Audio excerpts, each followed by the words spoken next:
Om Namo Bhagavate Vasudevaya. Om Namo Bhagavate Vasudevaya. Om Namo Bhagavate Vasudevaya.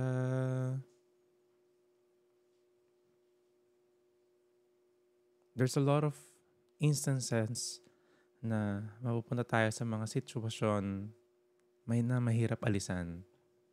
Yung mga sitwasyon na yon, kahit anong pilit natin na tayo lang yung gumawa and makawala doon, kailangan natin i-accept na kailangan natin ng tulong. That is big. That is a big part ng failure ng isang human being. Natanggapin or hindi tanggapin na kailangan niya ng tulong. So if one is really drowning sa sadness, sa darkness or depression, madalas mahirap makatakas dun mag-isa eh. Yung sad part, kahit maraming kamay na naka-extend para tulungan yung isang tao, ayaw niyang tanggapin. So sa spiritual life, it is being always emphasized na this material world is like living in darkness. Mahirap makaalis dito sa cycle of birth and death, sa cycle of happiness and distress. Pero, sabi nga ni Krishna, always after darkness, may sunrise.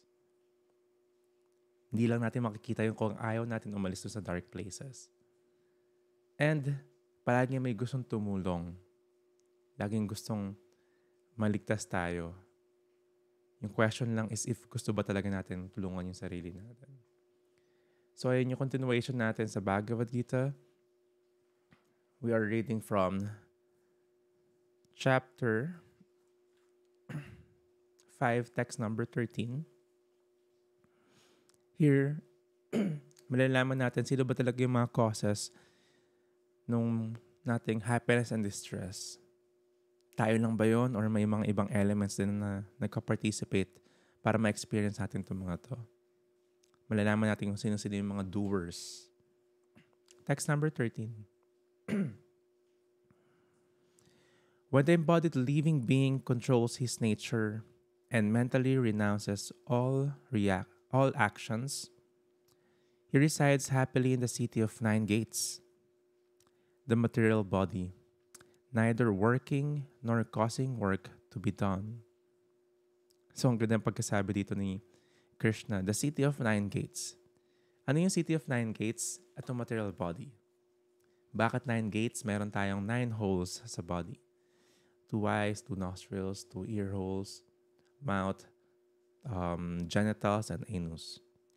So lahat yon total 9. So ano daw dapat gawin ng isang living entity, living being? Kailangan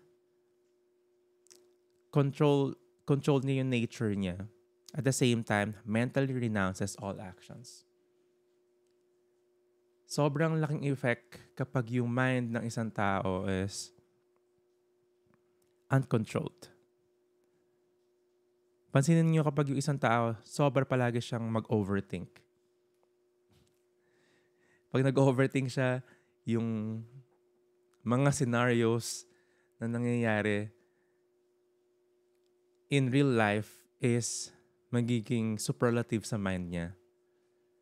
Magiging extra. And malaking percentage doon hindi na totoo kasi yung mind na nag-work, nag-overthink. Or sometimes, yung worry is magiging too much, magiging anxious na siya. And ganun din yung emotion na kapag nalungkot siya, he'll be morose or sometimes even depressed because ayaw tumigil ng mind niya kakatakbo. Nag-play siya ng maraming narrative sa utak niya. So kapag wala kang mental control, mental strength, and maraming attachment yung mind, hindi talaga magiging masaya. So here, it is being mentioned by Krishna, paano siya mag-reside happily sa body na to. take note, nag-reside sa body yung embodied soul. Yung soul. Kapag nasa body na siya na to, tapos okay din yung mental state niya, kapag meron siyang control sa senses, sa nature, doon siya magiging happy. Otherwise, magiging victim lang siya kung saan siya dadalhin nung material nature. If he identifies with the material body and therefore suffers. So ito yung isang cause kapag laging tayong na-attach dito sa material body. Ina-identify natin yung sarili natin, sariling body natin na tayo. Doon nagka-suffer, doon nagsisimula mag-suffer ang isang tao. Madalas sa mga situation, kailangan natin mag-step back.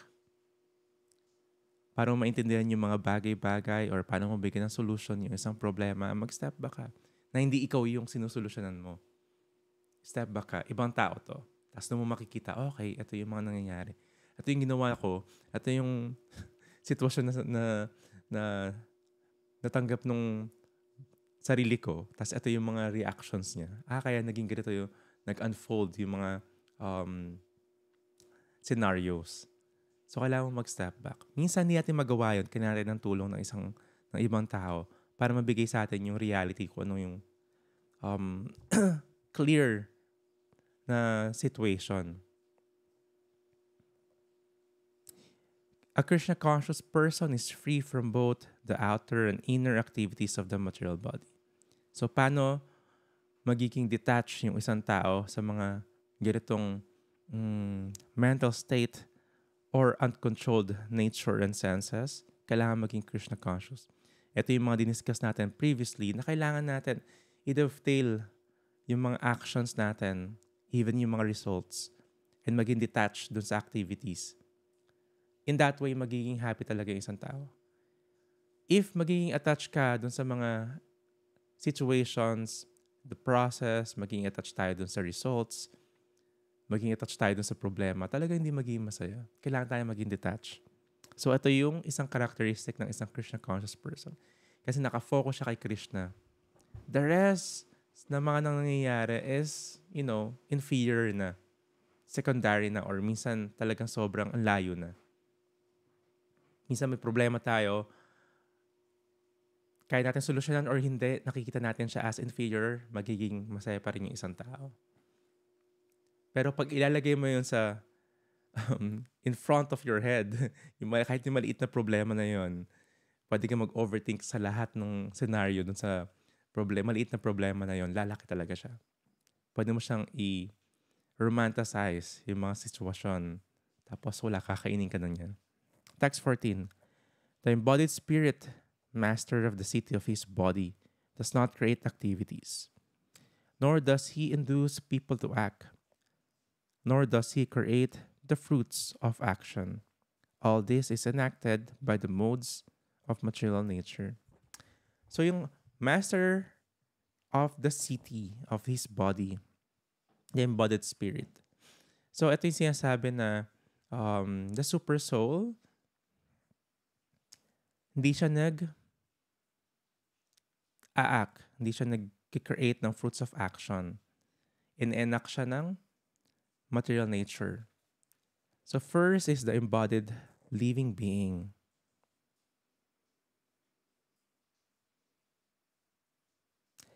Ito yung isang individual soul. Isang doer siya, and merong isang doer na inintroduce dito, yung modes of material nature. Another doer.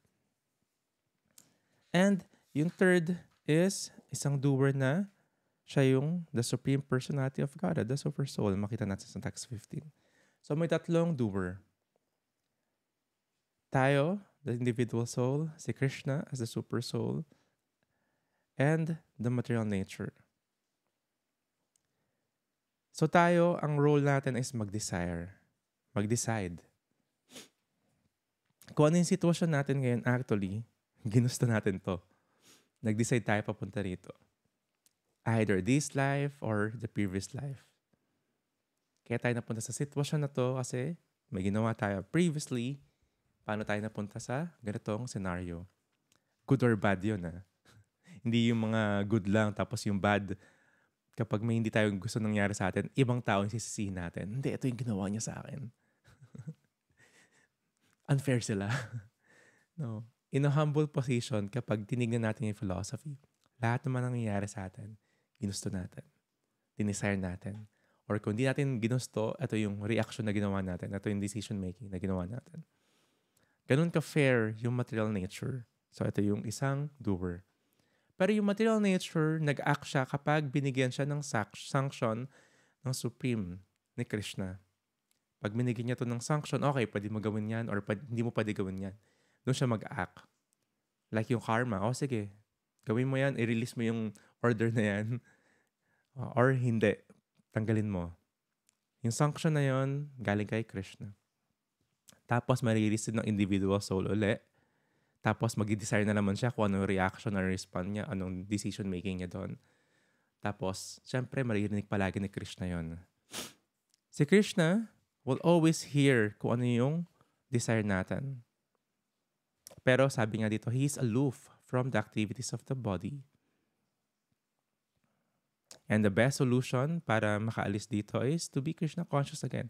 Mapapansin nyo, every end nung purport ni Srila Prabhupada, lagi niya binibigay yung conclusion. Lagi niya binibigay yung best way how to get out of this.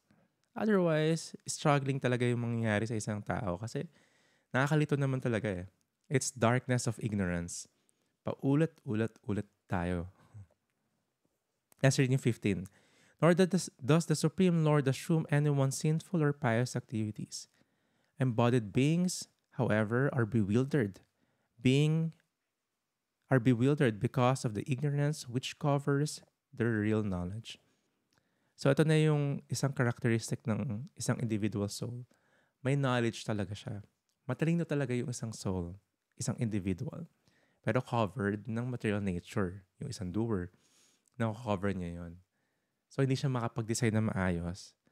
So si Krishna, hindi raw siya nag-a-assume sa sinful or pious activities ng isang tao. Very fair nga siya. Equal to all. So, if yung isang tao nakaka-experience ng ganito or nagde-decide siya, detach siya doon. Kung gusto mo makalimutan si Krishna, bibigyan niya yung facility para makalimutan niya. Ito yung material nature. You can suffer and enjoy sa life na to. Kaya nandito pa tayo sa material world. Or gusto mo maalala si Krishna, onting effort na gagawin natin, ito yung mga facilities to remember Krishna. Detach nga si Krishna doon kung ano yung pious or sinful activities natin. Magbibigay lang siya ng sanction. So, bakit niya alam yung mga nangyayari? Kasi, andun lang din siya sa as a super soul, andun lang din siya sa heart natin. Kahit hindi ka magsalita, kahit hindi mo ipagdasal, or hindi mo sabihin kay Krishna, alam lahat niya. So, like a person na may malapit siya dun sa flower. Yung scent ng flower, maamoy mo automatic. Kahit di ka mag-effort. So, ganun si Krishna.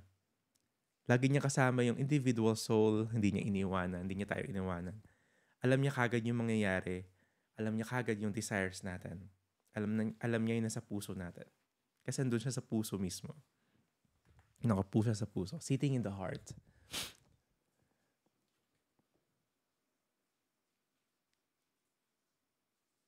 The Lord allows him to fulfill those desires. But the Lord is never responsible for the actions and reactions.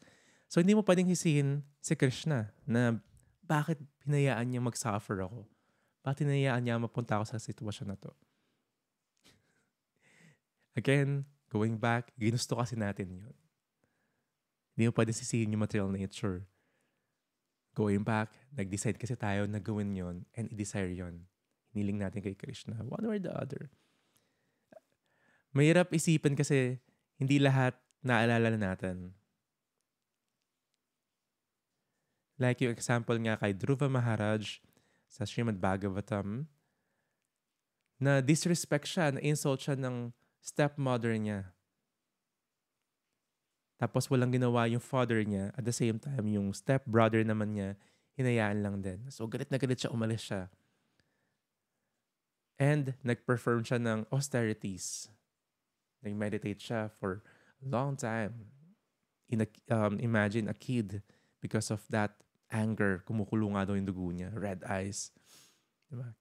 In his mind, kinikurse niya yung stepmom niya saka yung stepbrother niya. After some time, naging pure devotee siya, kaka-meditate. Yung desire niya magkaroon ng material na mga bagay at magkaroon ng revenge na bago because of meditation kay Krishna. Nabigyan siya ng blessings. Nagbago yung desire niya. Pero, nag-take effect after some time yung nangyari dun sa pag-insult sa kanya ng stepmom niya sa ng brother niya. Yung desire niya rin for revenge, nag-take effect. Yung nangyari yung matanda na siya, namatay yung brother sa mother niya, pinagtanggol niya. Gumanti siya dun sa mga nakapatay. And na-realize niya, may nagparila sa kanya, na yung mga nangyari sa stepbrother sa stepmom mo, ginusto mo eh. Bata ka pa lang nun. Yes, hindi ka pa pure devotee, pero ginusto mo yun, dinesire mo yun, mineditate mo yun. Bumalik lang talaga. Of course, may offense na nagawa sa kanya, na karma din sila. So tayo, kahit na wala tayo sa best version natin, or bata pa tayo, or hindi natin natandaan kasi previous lives yon, dinesire kasi talaga natin yung mga nangyayari ngayon. Kaya nga sabi, sobrang careful dapat tayo wish. Gusto natin o hindi. Lalo na kapag nasa temple tayo, lalo na pag sa holy places tayo, sa Brindavan tayo or Mayapur tayo, or lalo na kapag kasama natin yung mga devotees. They are like desire trees who can fulfill the desires of everyone. So, kahit di alam ng devotees, yung desire natin, nag-take effect siya. Kasi medium siya para marinig ni Krishna. Of course, kapag kausap natin devotees, pa natin i-reveal din yung desires natin. Minsan yung devotees na yun, hindi binibigay yung blessing, pero naririnig din ni Krishna. Ginugusto natin yun. Parang gusto ko makalimutan si Krishna. Lahat ng way para makalimutan mo si Krishna. Ayaw ng devotees. Ayaw ng devotees makalimutan mo si Krishna. Lumayo ka sa association. Ayaw ng devotees mapunta ka sa material energy. Pero, pinipilit natin sa sarili natin. Bibigay siya ni Krishna. Tapos di mo pwedeng sisihin yung devotees.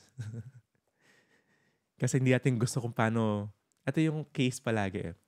Yung mga desires natin, naririnig ni Krishna, minsan, papayagan niya mag-act yung material nature. Pero, hindi under our condition. Condition pa rin ni Krishna or condition ni material nature para mabigay sa atin yun. Gusto ko na magkaroon ng purification. Gusto ko ng mga cleansing. Gusto ko ng detachment. Gusto ko mag-perform ng mga ganitong activities. Tapos binigay ni Krishna in a form of iwana ka ng loved one mo. In a form na malugi yung negosyo mo. In a form na masaktan ka because yung mga friends na tituring mo, i-betray ka. In a form na magkaroon ng accident. Yung mga hindi mo gusto, na hindi mo inaasahan. Talaga magkakaroon ng detachment. So, ito yung mga trick na pwedeng ma-receive natin from Krishna talagang. Dinisar mo yun eh. Bam. Binibigyan niya sa atin. Minsan yung masakit doon, tumitigil yung isang devotee mag-practice ng Krishna consciousness, mag-chant, kasi ang dami niyang nare-receive. May disturbance siya sa mind. Parang ba't ganun? Ba't naisip ko itong mga to? Ba't lumalabas yung ganitong traits or ugali ko na hindi naman feeling kong ako? Lumalabas yung anger, loss, and greed. Diba? Or nagkakaroon ng conflict, nagkakaroon ng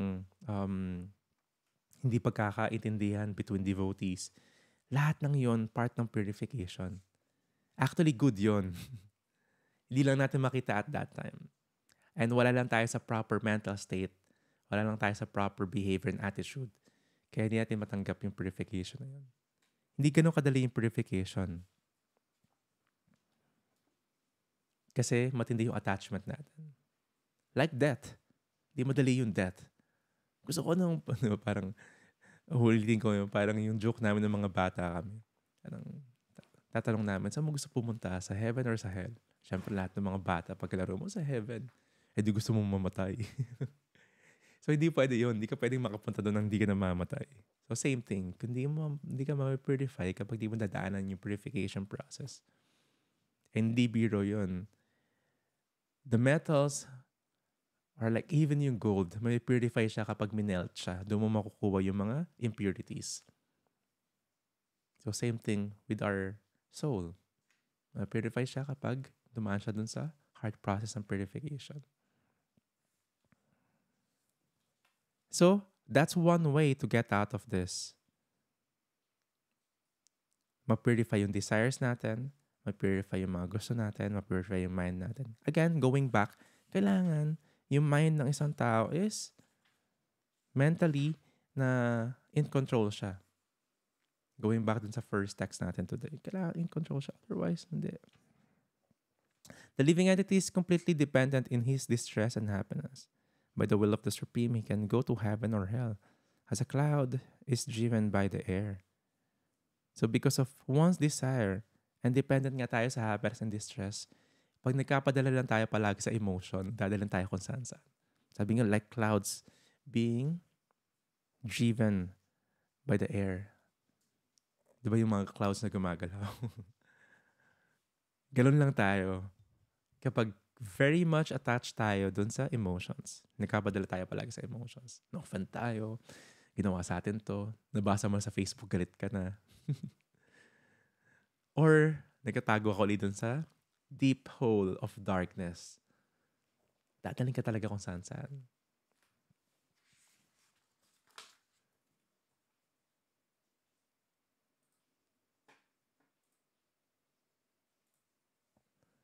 Text 16. When, however, one is enlightened with the knowledge by which nations is destroyed, then his knowledge reveals everything, as the sun lights up everything in the daytime. So bakit tayo nandun sa darkness? Because we lack knowledge. We're covered. Kaya tayo natatrap dun sa rabbit hole of darkness, sadness, moroseness, and depression. Kasi we lack knowledge. Kailangan natin palaging tanggapin na hindi tayo matalino. That's one way to see nga, kapag matalino yung tao, alam niya na hindi siya matalino. Kasi pag feeling natin, alam natin lahat, hindi tayo tatanggap ng tulong galing sa iba. Hindi tayo tatanggap ng knowledge na ituturo sa atin. Kailangan natin mag-surrender. Otherwise, feeling natin tayo yung pinakamataas or tayo yung God. Ito yung nga yung trick sa spirituality. Because yung isang tao maraming natututunan, pwedeng isipin na godly siya or na God mismo siya. Pero that's the last snare ni Maya. Sa practice of spirituality, yung danger na isipin mo ikaw yung God. Kasi ang dami mong feeling alam. Alam mo yung mga bagay na hindi alam ng mga ibang tao sa paligid mo. I'm the soul. Hindi nyo alam to. Ako lang yung nakakaalam dito. Lahat kayo attached. Lahat kayo mga hindi vegetarian. Ako lang yung vegetarian. Lahat kayo, intoxication ako. Wala akong intoxication. Control ko yung mind ko. Magaling akong yogi. Actually, yung activities na ginagawa ko is very godly. Wala kayong galito. Kaya ko muna kay Krishna. Or devotee nga ako eh. Pwedeng isipin ng isang tao na God din siya. Kasi may connection siya kay Krishna. Or talagang siya si Krishna. Because of the wrong use ng knowledge. Paano magkakaroon ng wrong use of knowledge kapag wala tayong guidance? Kapag di tayo nag-accept ng guidance ng isang teacher, ng isang guru. You cannot be alone. Hindi tayo makakatakas sa darkness of ignorance. Sa darkness ng material nature, hindi tayo makakatakas. Kailangan natin ng tulong. Kahit ma-receive mo yung mga libro, minsan may chanting beads ka na kapag wala kang openness to be helped by devotees. You cannot do it alone.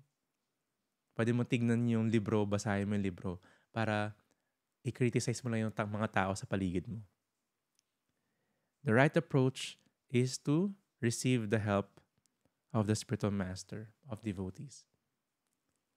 Lagi nga silang naka-extend down dun sa dark hole natin.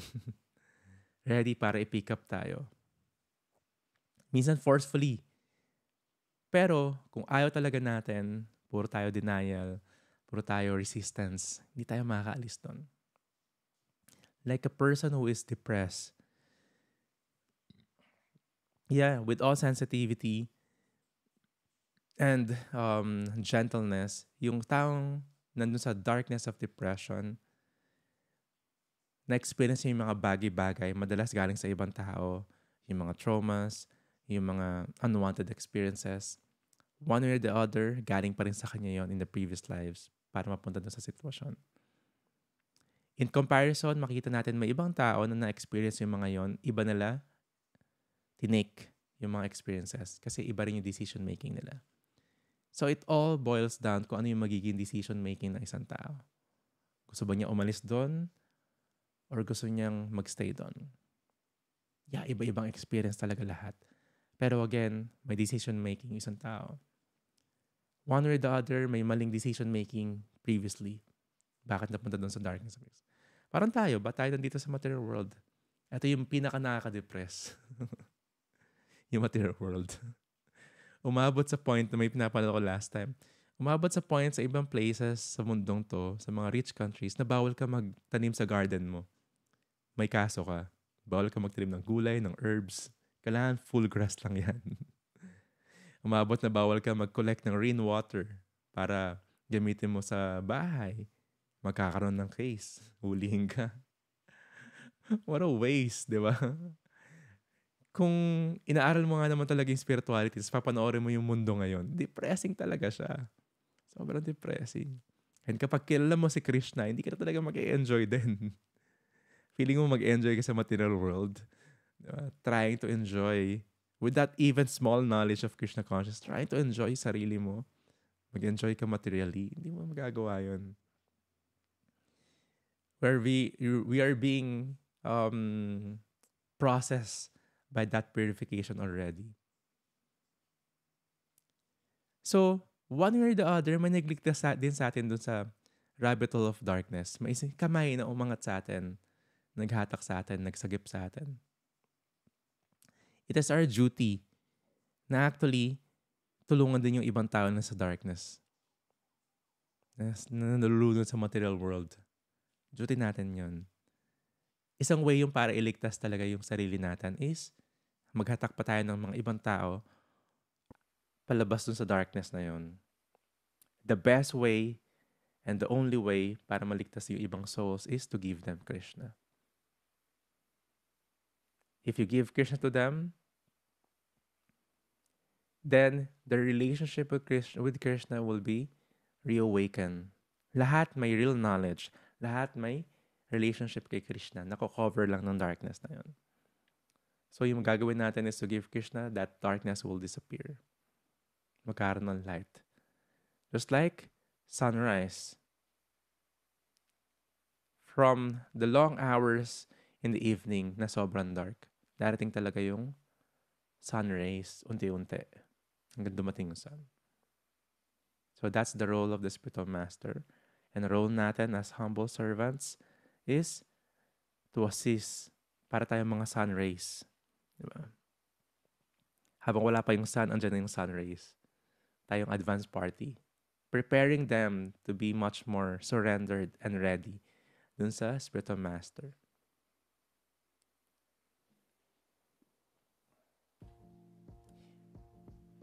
That is our episode for today. Bakit ba ayaw mo magpasagip sa kalungkutan ng depression? Ang dilim-dilim dyan eh. Which is true. Sobrang lonely, sobrang dark yung place na yun. At kaya kailangan natin tanggapin na maraming gusto tumulong sa atin. We don't need to shy away from them or push them away. Kailangan natin ng tulong. Kailangan natin i-accept na kailangan natin ng tulong.